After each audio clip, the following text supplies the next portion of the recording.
Phase 2 of Classic WoW is almost here, and everything you love about Classic is about to be blown wide open. Molten Core raids, epic PvP battles for those new rank rewards, and world bosses dropping insane loot like the Imperium Demolisher. It just doesn't get better than this. But watch out though, because if you fall for these 5 massive mistakes, you'll be stuck playing catch up on gold, on gear, and on bragging rights.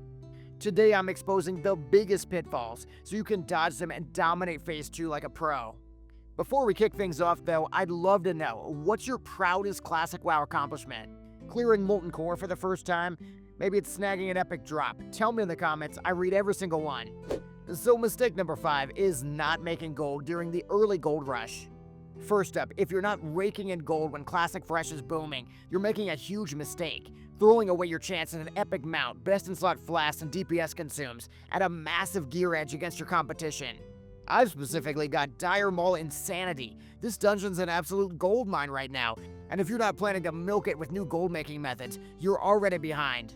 Starting out with the new Lasher farm, this is the way any class with AoE, even Priest, can make 50 gold an hour. You just go into Dire Maul East, you go and AoE the Lasher packs, you reset, you do it again, and you just print money. Then there's the Dire Maul jump runs. You go into Dire Maul East, you skip all the trash, you power farm the bosses for blues and sick drops to sell. The whole time it's like an all-you-can-eat ghost mushroom buffet, but the best is yet to come. You've got the thorium veins at the end, which means a chance at arcane crystals, and that means Prophet City. That's not even mentioning the actual best gold maker in Classic WoW, the Dire Maul tribute runs.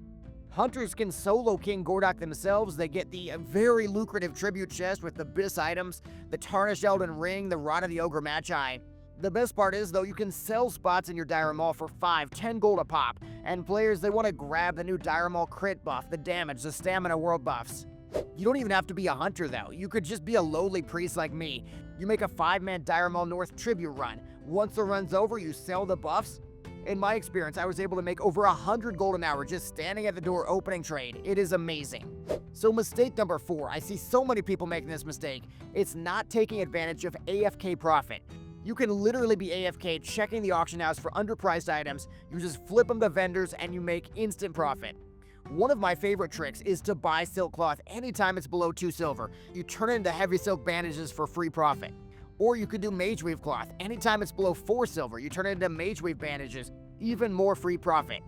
These flips are at their absolute best right now, as everybody's printing cloth in Scarlet Monastery and ZF, so you really don't want to miss out on the gold rush.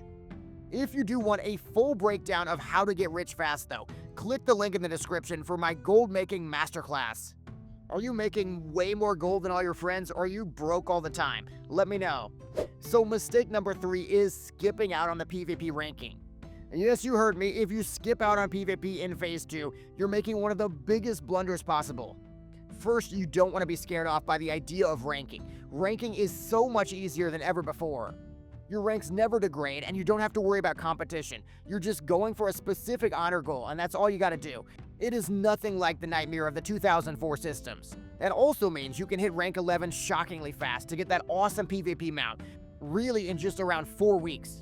Being able to push rank 11 so fast is insane, because this gear just isn't strong in Battlegrounds. It's also very strong in raids too.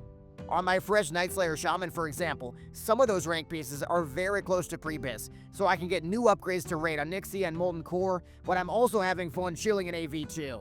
Talking Alterac Valley though, everybody is gonna want that AV rep gear. The AV rep rewards are Omega BIS, and every single player is going to want them. Whether you're a warrior and you dream of unstoppable force, whether you just want Don Julio's band, or maybe the Lobotomizer. Meanwhile, we've got the Warsong Gulch Exalted Bracers. They're insanely impressive, everybody wants them, but they take too much time in my opinion, so I'm gonna skip them for now. What ranks, what reps do you plan to go for in Classic Fresh? If you're skipping PvP though, tell me why, and don't say I didn't warn you. So mistake number 2 is ignoring those early dungeon runs, those early raid runs.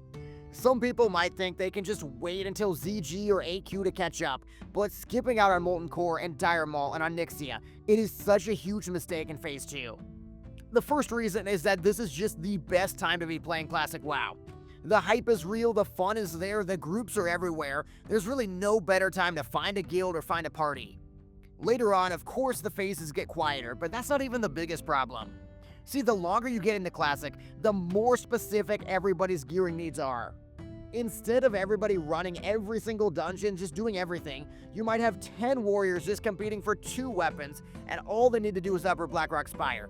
Then there's also the raid logging epidemic.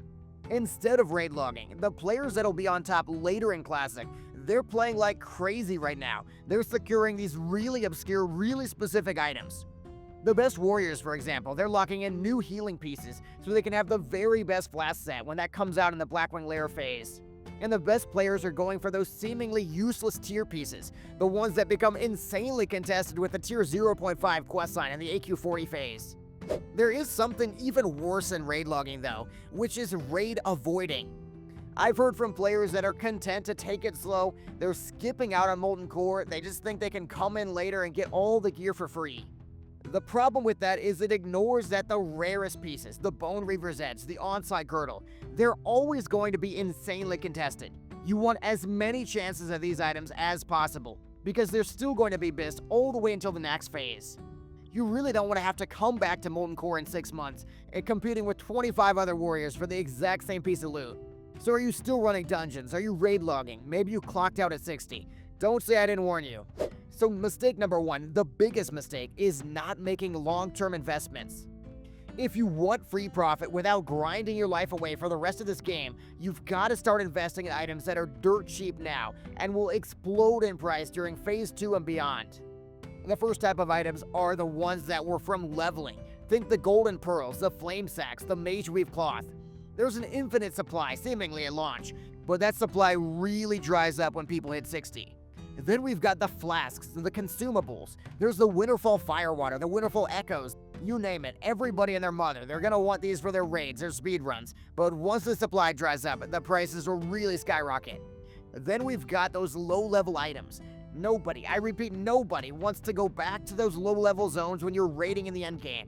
That means items like the Wool Cloth, the Iron Ore. Stock up cheap, sell later, it's simple. Do you have a secret item you think is gonna explode in value? Drop it in the comments and let's see if anybody picks up on your gold-making strategies. And that's it, 5 massive mistakes that could leave you broke, under-geared, and feeling completely left behind in Phase 2. But now you're armed with the knowledge to dodge them, to get rich, to crush PvE and crush PvP. So what's your plan? Are you farming gold like a madman, or are you gunning for server first rank 11? Let me know in the comments, I love to hear your strategies.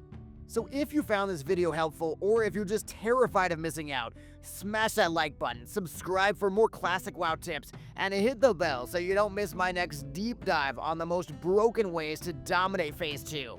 Thank you for watching, and I'll see you in Azeroth.